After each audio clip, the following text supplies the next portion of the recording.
हीरापुर गांव के किनारे एक टूटी फूटी झोपड़ी खड़ी थी। उसी झोपड़ी में रहती थी कमला, एक विधवा औरत जिसके माथे पर समी से पहले ही झुर्रियां उभर आई थीं। उसी झोपड़ी में उसके साथ उसका 7 साल का बेटा और बूढ़ी सास रहते थे। उस झोपड़ी में चूल्हा कई दिनों से ठंडा पड़ा था।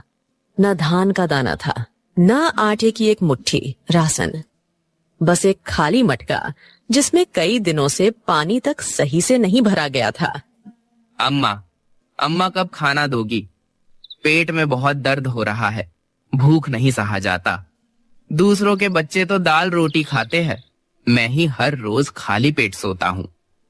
हे लाल, मेरे जिगर के टुकड़े, माँ का दिल तुझे भूखा जलता है। तेरी आंखों के आंसू मुझे काटते हैं। सुन बेटा, तेरी माँ कमजोर नहीं, तू हिम्मत रख बेटा। आज अगर भूखा सोना पड़ा तो क्या, कल तेरा पेट जरूर भरूंगी। बस आज सब्र कर ले। तभी झोपड़ी के कोने में बिस्तर पर कमला की बूढ़ी सास खांसते हुए बोली, कब तक यूं ही आंसू बहाएगी? घर में न अनाज है न लकड़ी, तेरे सिर पर पति का साया भी नहीं रहा। मैं बूढ़ी और बेबस हूँ, मेरी सांसें भी बस गिनते की रह गई है।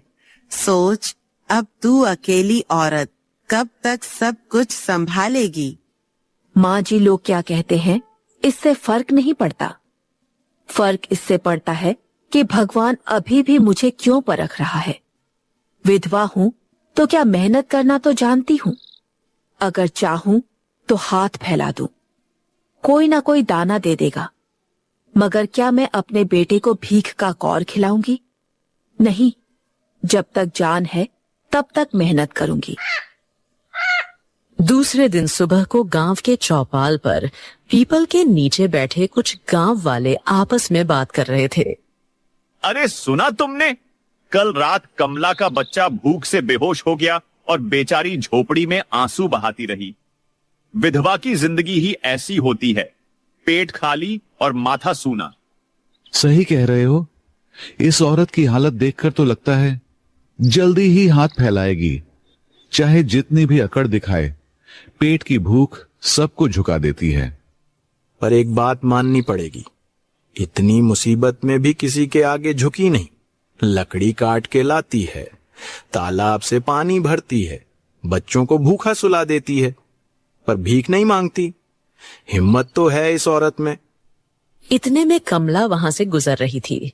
सबकी बातें उसके कानों तक पहुंची। दिल छलनी हो गया, मगर वो रुकी और चौपाल की भीड़ की तरफ देखकर बोल पड़ी, हाँ सुना मैंने सब। तुम सब कहते हो कमला भूख से टूटी हुई है, कमला हाथ फैलाएगी। पर सुन लो, जब तक मेरी सांसें हैं मैं किसी से भीख नहीं मांगूंगी। अगर भगवान ने मुझे अकेला छोड़ा है तो वही मेरा सहारा बनेगा। तुम लोग हंसो, ताने मारो, मगर याद रखना, जिस दिन मेरी झोपड़ी में दिया जलेगा उस दिन तुम्हें जवाब मिलेगा। भीड़ खामोश हो गई। कुछ को शर्म आई, कुछ के दिल में चुपचाप जलन उठी। कमला घर लौटी। उसका बेटा आंगन में बैठा मिट्टी से खेल रहा था। चेहरा उतरा हुआ था, आंखों में थकान साफ थी। कमला उसके पास जाकर बैठ गई। अम्मा, क्या मैं कभी भी भरपेट खाना खा पाऊंगा? दूसरों के बच्चे गुड़ और रोटी खाते हैं, मेरे हिस्से में सिर्फ आंसू क्यों है? क्या भगवान ने हमें भुला दिया है? कमला की आंखें झलक पड़ी।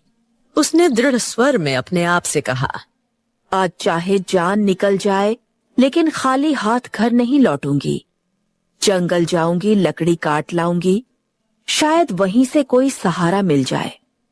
वो बांस की टोकरी और कुल्हाड़ी उठाकर निकल पड़ी।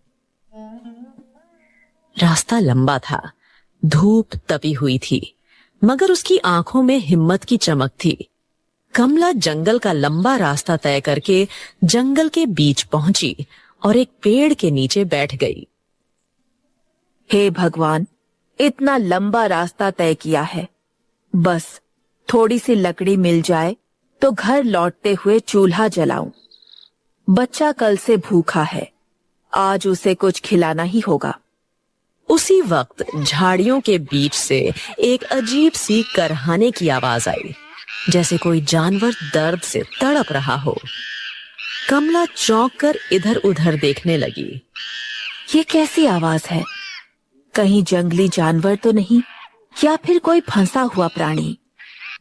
वो धीरे धीरे उस आवाज की ओर बढ़ी। झाड़ियों को हटाया तो सामने का दृश्य देखकर उसकी आंखें फटी की फटी रह गईं। अरे, ये तो हिरण है। कैसी हालत बना दी है तेरी। किस निर्दय ने तुझ पर वार किया? हे भगवती, इसे ऐसे छोड़ना पाप होगा। कमला झुककर हिरण के सर पर हाथ फेरने लगी। तभी हिरण ने कराते हुए अपनी आंखें खोली और अचानक इंसानी आवाज में बोलना शुरू कर दिया। औरत, मुझे मत छोड़, मैं अकेली हूँ। बहुत दर्द है, मेरे घाव से जान निकल रही है। सबने मुझे ठुकरा दिया, शिकारी ने वार किया और भाग गया। अब तू ही सहारा है। कमला के पैरों तले जमीन खिसक गई। उसकी आंखें डर और हैरानी से फैल गईं। अरे बाप रे, हिरण बोल रही है। मैं सपना देख रही हूँ क्या? या ये कोई भगवान का खेल है? नहीं औरत, तू सपना नहीं देख रही, मैं सचमुच बोल रही हूँ। मैं कोई साधारण हिरण नहीं। भगवान ने मुझे आशीर्वाद दिया है कि मैं इंसान की भाषा बोल सकती हूँ, मगर इस वरदान के बावजूद कोई मेरा दर्द समझने वाला ना मिला। आज तू आई है तो विनती है, मुझे मरने के लिए मत छोड़, मेरी सेवा कर। तेरे उपकार को मैं कभी नहीं भूलूंगी। कमला की आंखों से आंसू बहने लगे। उसके दिल में दुविधा थी। हे हिरण, मेरा अपना बच्चा भूख से रो रहा है। घर में खाने का एक दाना नहीं है और सांस भी बीमार पड़ी है। मेरे पास इतना समृद्ध कहाँ है कि तेरी सेवा कर सकूं, पर दिल कहता है तुझे इस हालत में छोड़ना पाप होगा। अगर मैं लकड़ी बिनकर सीधे घर लौट गई तो घर पर चूल्हा जल जाएगा, मगर अगर तेरी सेवा में समय लगाया तो शायद आज फिर बच्चा भूखा सोएगा। हे भगवान, ये कैसी परीक्षा ले रहे हो? हिरण ने आंखें बंद की और धीमे स्वर में बोली, औरत, भगवान हर दया का हिसाब करता है। आज अगर तूने मुझे सहारा दिया तो कल तुझे सहारा मिलेगा। मुझे एक घूंट पानी पिला दे और थोड़ी पत्तियां खिला दे, मैं तेरा एहसान मानूंगी। कमला ने गहरी सांस ली और उसने नदी के पास से पानी भरकर हिरण के पास रखा और पास से ही थोड़ी हरी पत्तियां तोड़ लाई और हिरण के मुंह के पास रखी। हिरण ने धीरे धीरे पानी पिया, कमजोर दांतों से पत्तियां चबानी शुरू की। हे हिरण, तेरे पवित्र मुंह से पत्ते खाते तुझे देखकर मेरा मन तृप्त हो गया। मेरे घर में चाहे रोटी ना हो, पर तुझे भूखा नहीं रहने दूंगी। इंसान हूं तो इंसानियत निभाऊंगी। चाहे मेरा बच्चा आज फिर भूखा सोए, पर तेरी सेवा अधूरी नहीं छोड़ूंगी। शायद यही भगवान की मर्जी है। हिरण ने अपनी बड़ी बड़ी आंखों से कमला की ओर देखा। उनमें आभार और ममता झलक रही थी। आज तूने मुझे पानी और खाना दिया, यह तेरी दया है। याद रखना, तेरी मेहनत और तेरी करुणा कभी व्यर्थ नहीं जाएगी। भगवान तुझ पर कृपा करेंगे। कमला ने हिरण के घाव पर कपड़ा बांध दिया। फिर उसने अपनी चुन्नी फाड़ कर पट्टी बनाई और पैर पर कस दी। हिरण, अब तू चिंता मत कर, तू मेरे साथ चल। जितना भी हो सकेगा तेरे लिए करूंगी। चाहे अपने हिस्से की रोटी बांटनी पड़े तो वह भी दूंगी। तू अब अकेली नहीं है। शाम होने लगी थी। सूरज ढल रहा था। कमला ने सर पर टोकरी रखी, कुल्हाड़ी उठाई और हिरण्य के साथ झोपड़ी की ओर लौट चली। उसके दिल में अब भूख और बेबसी का बोझ तो था, मगर साथ ही एक नई सेवा और उम्मीद की भावना थी। घर लौटते ही उसने हिरन को झोपड़ी के पीछे की ओर बैठा दिया। हिरण देखो, अब तेरे चेहरे पर जान लौट आई है। पहले तो लग रहा था जैसे सांसें कभी भी थम जाएगी, पर अब तुझ में चमक दिख रही है। मेरे मन को तसल्ली मिलती है जब तुझे खाते देखती हूँ। घर में चाहे चूल्हा न जले, पर तू भूखी न रहे, बस यही सुकून है। तेरे हाथों की सेवा ने मुझे नया जीवन दिया है। तूने मुझे अपनाया जबकि तेरा अपना बच्चा भूख से तड़प रहा था। तेरा दिल इंसान से बढ़कर है। मैं तुझे आशीर्वाद देती हूँ। अब तेरे घर में भूख का साया कभी नहीं पड़ेगा। कमला पहले तो चौंकी, फिर उसके चेहरे पर हल्की मुस्कान तैर गई। हिरण, मेरे घर में कभी भी अन्न का दाना नहीं, मेरे बच्चे की आंखों में आंसू है। अगर सचमुच तुझ में वरदान की ताकत है तो मेरे घर का चूल्हा जला दे, मेरे बेटे को रोटी दे दे। मेरी बूढ़ी सास की सांस अब थम गई है। उन्हें चैन से मरने से पहले भरपेट खाना मिल जाए, बस यही मेरी दुआ है। हिरन ने अपनी आंखें बंद की और धीमे स्वर में बोली, कमला, आज से तेरी झोपड़ी में कभी अनाज की कमी नहीं होगी। तेरे अनाज के घड़े भरे रहेंगे और तेरे चूल्हे की आग हमेशा जलती रहेगी। मगर याद रख, यह सब मेरी शक्ति से होगा, और यह शक्ति तभी तक रहेगी जब तक तेरे मन में दया है और सेवा होगी। जैसे ही तेरे या दूसरे के मन में लालच आया, वरदान चला जाएगा। मेरा वरदान सेवा से ही प्राप्त होता है, लालच से नहीं। कमला ने हाथ जोड़कर हिरन को प्रणाम किया और बोली, हिरण, मैं वचन देती हूँ, मैं तेरे वरदान को संभाल कर रखूंगी। मेरे लिए सबसे बड़ा धन मेरा बेटा है, उसका पेट भरना है। लालच का तो मैंने नाम तक नहीं लिया। मैं बस मेहनत करूंगी और तेरा आशीर्वाद मानकर जीवन जीऊंगी। रात को कमला झोपड़ी में लौटी और जैसे ही उसने दरवाजा, उसकी आंखें फटी की फटी रह गईं। झोपड़ी के कोने में अनाज के बोरे रखे थे। चूल्हे पर बिना जलाए आग सुलग रही थी और मिट्टी के बर्तनों में दूध रखा हुआ था। अरे ये कैसा चमत्कार है! मेरे घर में तो खाली मटका था, अब दूध से भरा पड़ा है, और ये अनाज के बोरे लगता है ये सब हिरण का आशीर्वाद है। इतने में बच्चा नींद से जागा। उसकी आंखों में चमक आ गई। अम्मा, अम्मा, ये देखो दाना और दूध। क्या आज सचमुच रोटी मिलेगी? क्या अब मैं भूखा नहीं रहूंगा? हाँ बेटा, आज तेरे हिस्से की भूख खत्म हुई। देख, भगवान ने हमारी सुन ली। अब तेरा पेट खाली नहीं रहेगा। माँ की कसमें छूटी नहीं होती। मैं कहती थी ना, भगवान देर करता है, अंधेर नहीं। बूढ़ी सास भी उठ बैठी। उनकी आंख से आंसू बह निकले। बेटी, आज मेरा दिल गदगद हो गया। मरने से पहले भरपेट रोटी खा लूंगी। तेरा पुण्य है जो यह चमत्कार हुआ। उस रात कमला के चूल्हे पर महीनों बाद रोटी और दाल बनी। बच्चे ने भरपेट खाना खाया। बूढ़ी सास ने संतोष की सांस ली और कमला ने आसमान की ओर देखकर हाथ जोड़ लिए। हे ऊपर वाले, तूने मेरी सुन ली। मगर मैं जानती हूँ ये सब वो हिरण की ममता है। जब तक सांस है मैं उसकी सेवा करती रहूंगी। जो वरदान मिला है उसे संभाल कर रखूंगी। कमला की झोपड़ी में अब रोज चूल्हा जलता था। भूखी आंखें अब मुस्कुराने लगी थीं। बच्चा रोज भर पेट खाना खाता और खेलता। बूढ़ी सास के चेहरे पर भी संतोष झलकने लगा। मगर गांव के लोग इस बदलाव को देखकर अचंभित थे। चौपाल पर रोज की तरह चर्चा होने लगी। अरे भाई, ये कमला तो कल तक भूखी प्यासी घूमती थी, अब देखो, उसके घर से दूध और रोटी की महक आती है। रोज चूल्हा जलता है। ये कैसे हुआ? होगा जरूर कोई राज। बिना मर्द, बिना खेत खलियान, औरत अकेली और झोपड़ी चमक रही है।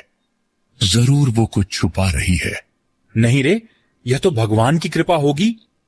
विधवा की पुकार भगवान तक पहुंची होगी, तभी तो झोपड़ी में खुशहाली लौट आई। अरे इतना भोला मत बनो। भगवान की कृपा यूं ही बरसती है क्या? जरूर कोई जादू है, कोई चमत्कार छुपा हुआ है। मैं मुखिया होकर यह सब अनदेखा नहीं कर सकता। अगर कमला के पास सचमुच कोई वरदान है तो वह अकेले उसका नहीं, पूरे गांव का है। जो भी भेद है सबके सामने आना ही चाहिए। गांव वाले सहम गए। कुछ ने सर हिलाया, कुछ ने चुपचाप हामी भरी। उसी शाम गांव वाले कमला के झोपड़ी के सामने इकट्ठा हो गए। बच्चा खेल रहा था और कमला चूल्हे पर दाल पका रही थी। अचानक दरवाजे पर भीड़ देखकर वो घबरा गई।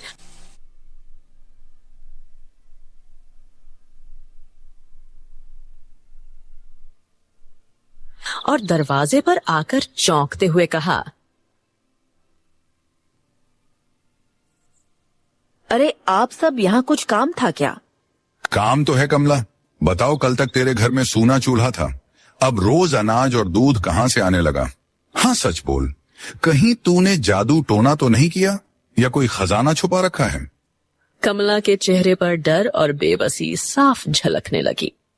भाइयों बहनों, मैंने तुम सबसे झूठ नहीं बोला है। न मेरे पास खेत है, न सोने चांदी के खजाने। मैं वही गरीब कमला हूँ जिसकी झोपड़ी कल तक अंधेरी थी। अगर आज चूल्हा जल रहा है तो ये सब भगवान की दया है। भगवान ने मेरी प्रार्थना सुनी है, इसके सिवा कुछ नहीं है। भीड़ में कानफूसी शुरू हो गई। तभी मुखिया आगे आकर बोले, भगवान की दया। हाँ कमला, हमें बेवकूफ मत बना।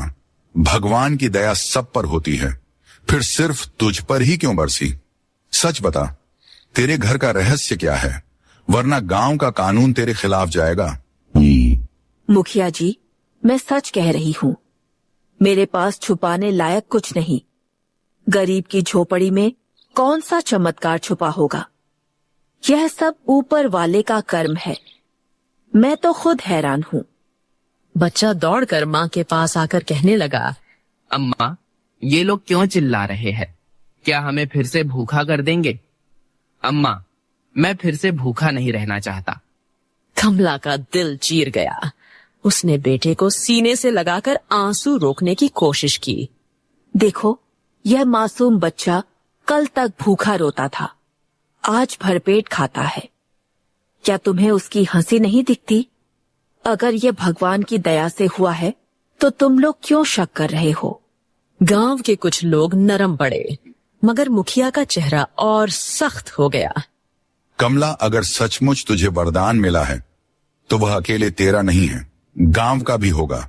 और सुना है जब से तेरे घर ये हिरण आई है तब से तेरी झोपड़ी हरी भरी हुई है। और अगर ऐसा है तो वह पूरे गांव की है, सिर्फ तेरी नहीं। और गांव का कानून यही कहता है। मुखिया जी, मैं आपकी इज्जत करती हूँ, मगर सुन लीजिए, उस हिरण की सेवा मैंने की है। जब वो लहूलुहान पड़ी थी तब किसी ने उसे पानी तक नहीं दिया। मैंने अपने भूखे बच्चे के हिस्से का समय काटकर उसे खिलाया। मैंने अपने आंचल से उसके घाव बांधे। मैंने उसकी गर्ज सुनी और उसे जिंदा रखा। अगर आज उसने मुझे आशीर्वाद दिया है तो यह मेरी सेवा का फल है, कोई चोरी नहीं। भगवान की दी हुई चीज को गांव की चीज कहकर छीनना क्या इंसाफ है? कि भीड़ में कुछ लोग कमला की बात सुनकर सिर झुकाने लगे, मगर मुखिया अभी भी लालच से भरा था। हाँ, बड़ी बहादुर बन गई है तू कमला, सेवा की दुहाई देती है, मगर सच यह है कि तू लालची है। तूने हिरण को छुपा कर रखा ताकि वरदान अकेले तेरा घर भरे, गांव के और भी बच्चे भूखे रहें। इससे तुझे फर्क नहीं पड़ता। आज गांव फैसला करेगा कि हिरण सबकी है। कमला की आंखों से आंसू बह निकले।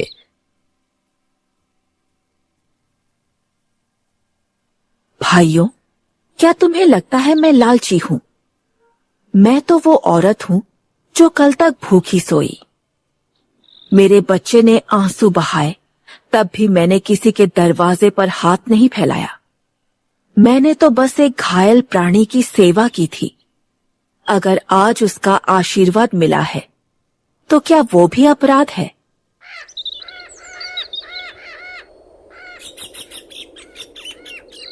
भीड़ में फुसफुसाहट होने लगी।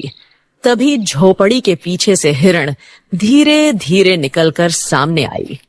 उसकी चाल अब मजबूत थी, आंखों में करुणा झलक रही थी। गांव वाले हिरण को देखकर दंग रह गए। कुछ ने हाथ जोड़ लिए, कुछ के चेहरे पर और लालच चमक उठा। अरे यह तो सचमुच हिरण है।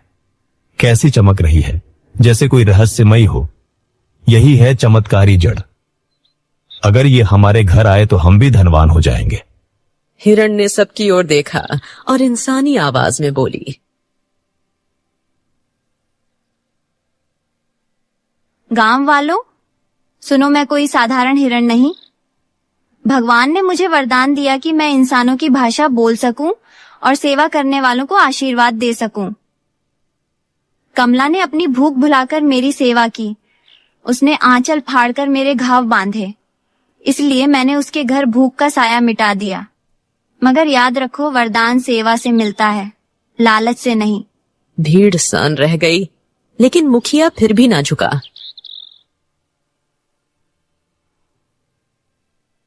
चुप कर, तू चाहे बोलने वाली हिरण हो, मगर अब तू पूरे गांव की है। तेरी ताकत अब सबके बीच में बटेगी। कमला अकेले तेरे वरदान की मालिक नहीं हो सकती।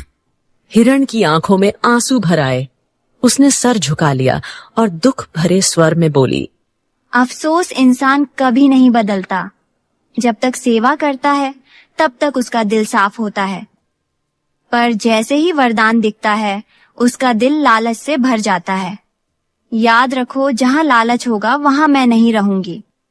अगर तुम मुझे जबरदस्ती छीनना चाहते हो तो मैं यहाँ से चली जाऊंगी, और जब मैं जाऊंगी तो मेरे साथ वो वरदान भी चला जाएगा जो कमला को मिला है। गांव वाले अचानक घबरा गए। भीड़ में से कुछ लोग चिल्लाने लगे, नहीं नहीं हिरण माता, ऐसा मत कहो। उससे वरदान मत छीनो। हमसे भूल हो गई, लालच में अंधे हो गए। हमें माफ कर दो हिरण माता। मगर मुखिया अपनी जिद पर अड़ा रहा।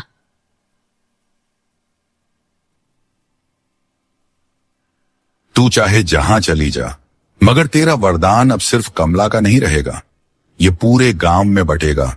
ये मेरा आदेश है। इतना सुनते ही हिरण ने आकाश की ओर देखा। उसकी आंखों से आंसू की 2 धाराएं गिरी। अचानक उसके शरीर से तेज प्रकाश निकलने लगा। याद रखो, इंसान का लालच हमेशा उसके विनाश का कारण बनता है। आज मैं इस गांव को छोड़ रही हूँ, पर यहाँ फिर कभी वरदान नहीं बरसेगा। यह कहकर हिरण धीरे धीरे गांव से बाहर चली गई।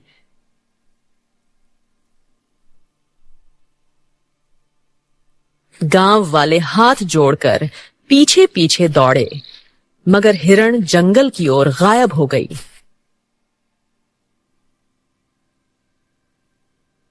कमला जमीन पर गिर पड़ी। उसकी आंखों से आंसू बहने लगे। बेटा उसके आंचल से चिपक कर रोने लगा।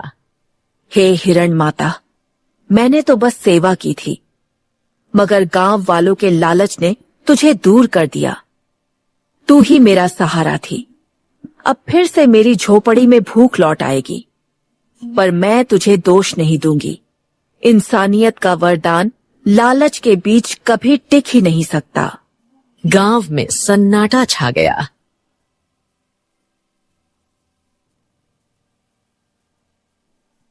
सबके चेहरे पर पछतावा था, मगर अब बहुत देर हो चुकी थी। हिरण जा चुकी थी और उसके साथ वरदान भी। कमला का बेटा उसके पास आकर रोता हुआ बोलता है, अम्मा, अब फिर से भूखा रहना पड़ेगा क्या? गौ माता क्यों चली गई? मैंने तो उन्हें कुछ नहीं कहा था। नहीं बेटा, तू रो मत। भूखा रहेगा तो माँ भी भूखी रहेगी, मगर हम हार नहीं मानेंगे।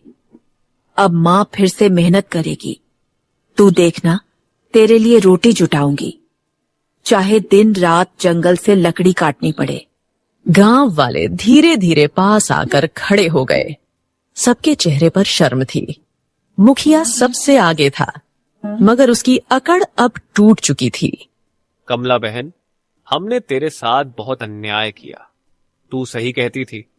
तूने सेवा की थी, मगर हम लालच में अंधे हो गए। अगर हम तुझ पर भरोसा करते तो आज हिरण हमारे पीछ होती। हाँ बहन, गलती हमारी है।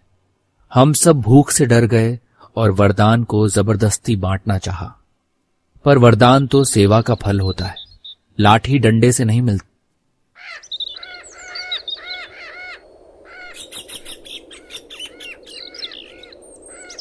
भीड़ में से गांव का बुजुर्ग आगे आया।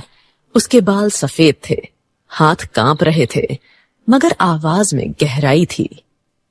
भाइयों बहनों, आज हम सब ने मिलकर अपने हाथों से वरदान खो दिया। सोचो, जब हिरण घायल पड़ी थी तो क्या किसी ने पानी पिलाया? क्या किसी ने पट्टी बांधी? नहीं, सबने मुंह फेर लिया था। और तब कमला ने, जो खुद भूखी थी, अपने आंचल से घाव बांधे उसकी सेवा ने ही वरदान बुलाया। मगर हमने क्या किया? उसकी मेहनत और करुणा पर शक किया। लालच में अंधे होकर वरदान छीनना चाहा। याद रखो, जहां लालच होगा वहां भगवान भी नहीं ठहरते। आज हिरण चली गई, मगर हमें एक बड़ी सीख देकर गई कि दया और सेवा ही असली ताकत है। लालच सिर्फ विनाश लाता है। कमला ने बुजुर्ग की बातें सुनी, मगर उसकी आंखों से आंसू थमते नहीं थे। काका, आपकी बातें सही है, मगर ये सच है कि अब मैं फिर से खाली झोपड़ी में लौटूंगी। मेरा बच्चा फिर भूखा सोएगा। गांव के लालच ने सिर्फ गौ माता को नहीं भगाया, मेरे बेटे की हंसी भी छीन ली। अब मैं किससे कहूं, किससे लड़ूं? मेरा दिल टूटा है, पर मैं टूट कर बैठ नहीं सकती। मां हूं, मुझे जीना ही होगा। मुखिया अब और चुप न रह सका। वो आगे बढ़ा। उसकी आंखों में आंसू थे। कमला, आज मैं तेरे सामने अपराधी हूँ। तूने सेवा की थी और मैंने तुझ पर शक किया। मैं लालच में अंधा हो गया। मेरे लालच ने पूरे गांव का वरदान छीन लिया। मैं तेरे बेटे की आंखों में आंसू का जिम्मेदार हूँ। चाहे मेरी जान चली जाए, मैं यह पाप अपने दिल से नहीं धो पाऊंगा। मुझसे गलती हुई, बड़ी गलती। कमला ने सर झुका लिया। भीड़ में खामोशी छा गई। फिर बुजुर्ग ने सबको संबोधित करते हुए कहा, गांव वालों, अब पछतावे का कोई मतलब नहीं। अगर हम अपनी आदतें नहीं बदलेंगे, वरदान लौटे या ना लौटे, पर हमें इंसानियत का रास्ता अपनाना होगा। कमला अकेली औरत है। उसके कंधे पर बेटे और बूढ़ी माँ का बोझ है। अगर हम उसका साथ देंगे तो उसकी झोपड़ी में फिर से रोटी पक सकती है। याद रखो, गांव का असली वरदान वही है जब सब मिलकर एक दूसरे का सहारा बने।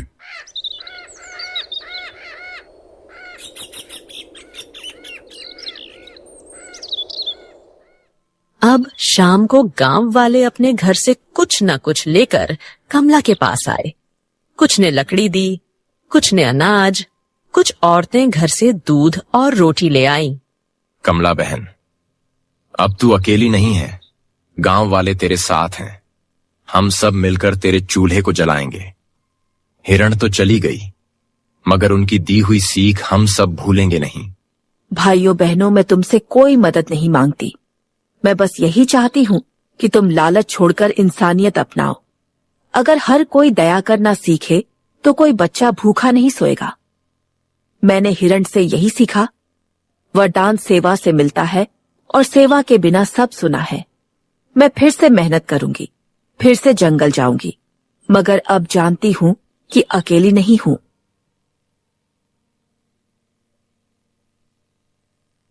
उस शाम कमला ने पहली बार झोपड़ी के बाहर दिया जलाया।